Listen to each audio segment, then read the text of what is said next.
स्वागत है हकीम साहब। बहुत धन्यवाद आपका जी।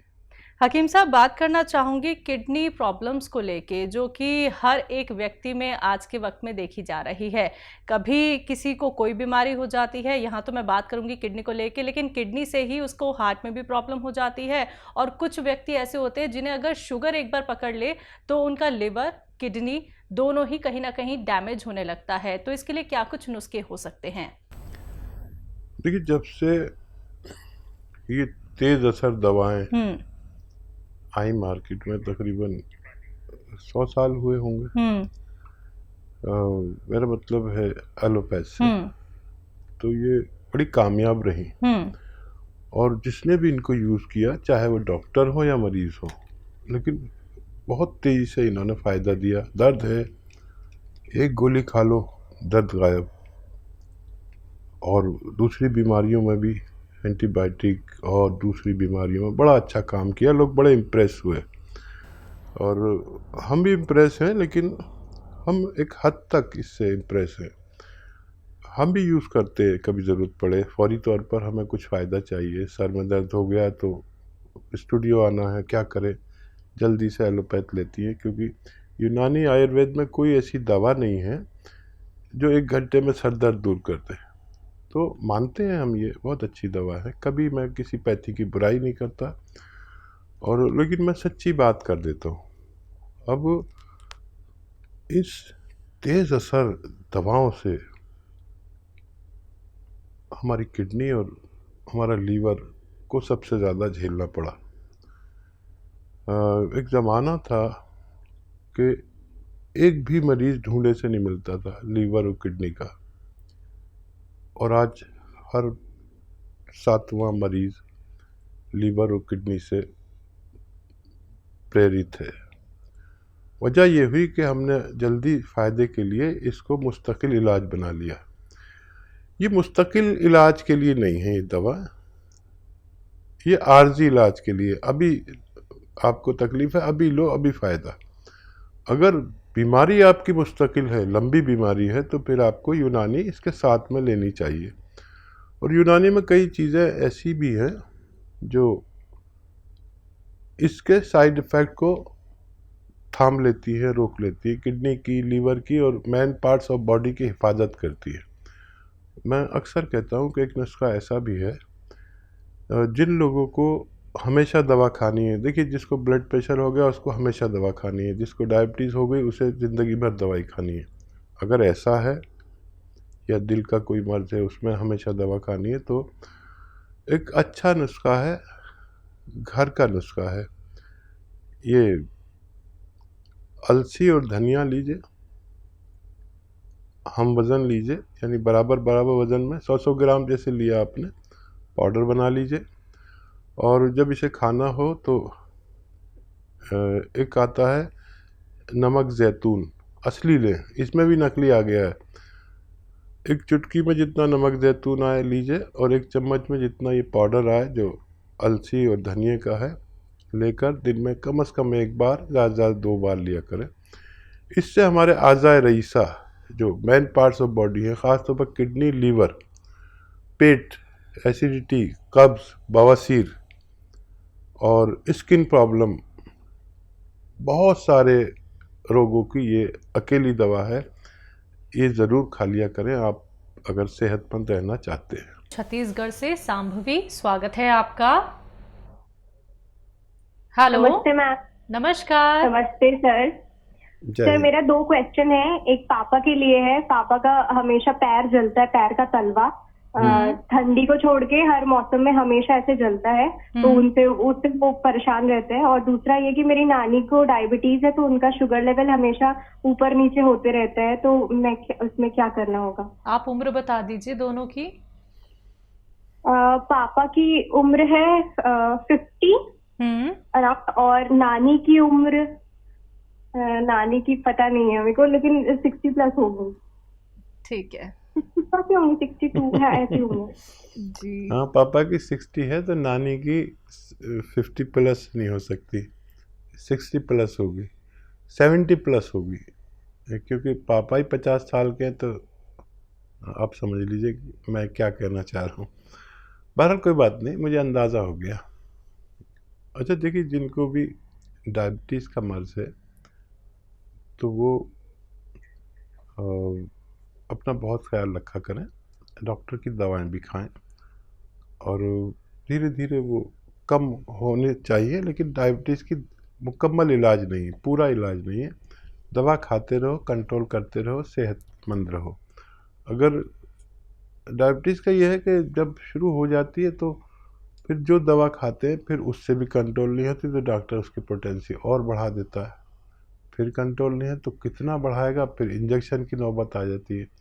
तो ये प्रॉब्लम ना हो इसके लिए हम अक्सर सिरका बताते हैं, कलौंजी का सिरका या जैतून का सिरका, असली वाला, केमिकल वाला नहीं लेना। तो 2-2 चम्मच 2 बार पिलाने से फिर उनको बहुत फ़ायदा रहता है। एक तो ये कि डायबिटीज़ की दवाओं के भी नुकसानात अलहदा से होते हैं और डायबिटीज़ के नुकसानात अलहदा से होते हैं, तो ये सिरके उसको रोकते हैं, दवाओं के नुकसानात को और डायबिटीज़ के नुकसानात को। और मज़ीद कोलेस्ट्रॉल और दिल का बड़ा ख्याल रखता है ये सिरके, तो उन्हें 2-2 चम्मच दे सकते हैं। और आपके डैडी का जो प्रॉब्लम है वो काफ़ी दिन लगेंगे। एक तो ये कि वो ऐसे सीधे खड़े हो जाएं, बिल्कुल सीधे, और अपने पैर ऐसे जोड़ मिला लें और घुटने भी ऐसे, और बगैर घुटने मोड़े अपने पैर छुआ करें दिन में कम से कम 5 बार।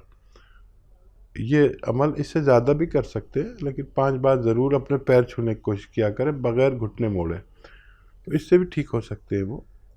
और अगर किसी भी सूरत में ना हो तो ये तो करना ही है।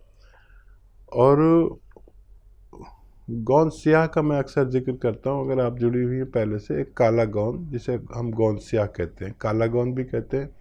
असली मिलना बड़ा मुश्किल हो गया इसका।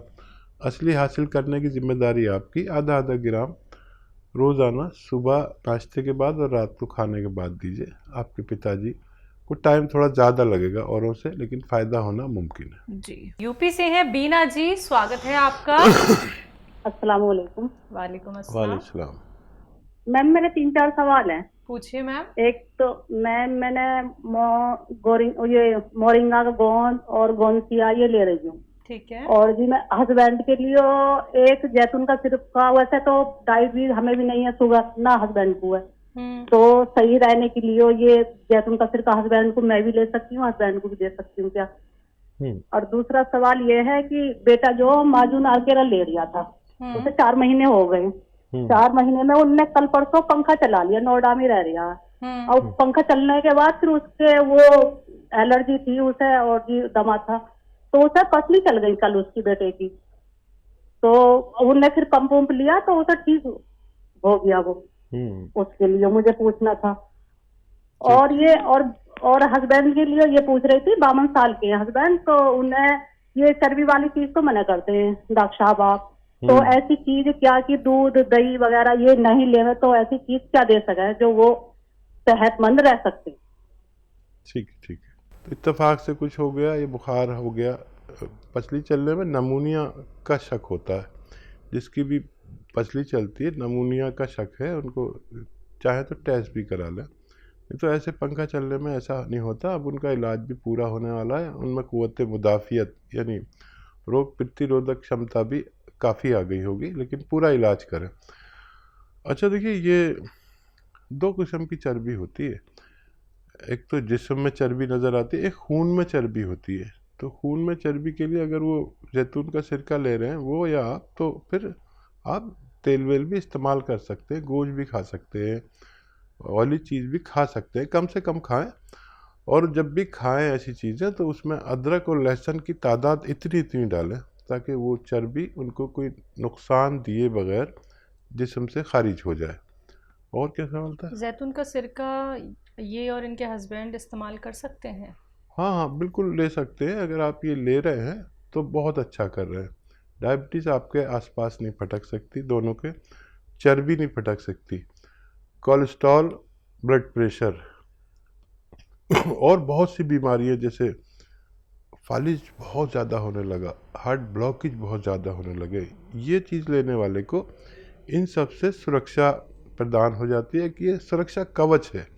जिनको है वो भी ले और जिनको नहीं है वो एक बार ले, जिनको है वो 2 बार ले, तो अपनी बीमारी से सुरक्षित रह सकते हैं। लखनऊ से है राजकुमार तिवारी जी, स्वागत है आपका। नमस्ते वकील साहब जी। जय हिंद, आदाब, स्वागत है आपका। बताइए क्या क्वेश्चन है? 3 क्वेश्चन है मेरे। जी। एक तो नंबर 1, हमारा जो पैर का दर्द है वो ठीक हो गया है लगभग। अरे बहुत बहुत मुबारक, बहुत सलामत आपको। आपको भी साहब, आपकी दया से सब ठीक हो गया। क्या लिया था आपको? पूरा इंडिया बल्कि पूरी दुनिया सुन रही है, बताइए क्या लिया था, कैसा था, कितने दिन खाया? वो काला खून जो आपने कहा था वही लिया था, तो हमको आधे से ज्यादा फायदा है उससे। वाह वाह भाई, कहाँ से लिया था? आप ही के वहां से लिया था। ठीक है ठीक है, देखिए आपकी बात पूरी दुनिया सुन रही है। और क्या सवाल है? और एक सवाल है, मेरी पोती का सिर जो है उसमें पानी है। दिल में? सिर में पानी है, तो वो डॉक्टरों ने कहा ऑपरेशन होगा। अच्छा, उसको परेशानी क्या है इससे? वो सिर में पानी की वजह से, मतलब अभी पैदा हुई थी, 5 महीने की है, बहुत बड़ा सिर हो रहा है। सिर में? सिर में? हाँ, सिर में। अभी कितनी बड़ी बताया? 5 महीने की है। दूध पीती है अपनी माँ का? बहुत कम पीती है। ठीक है, और क्या सवाल है? और हमारी वाइफ के पेट में गिल्टियां हैं। ठीक है। तो पानी बढ़ गया था, तो पानी बढ़ने की वजह से पानी तो निकलवा दिया था पेट से, लेकिन अब गिल्टियां पड़ी हैं। लोगों ने बताया टीवी है, लेकिन टीवी भी नहीं थी उनके। तो अब ये पोजीशन है।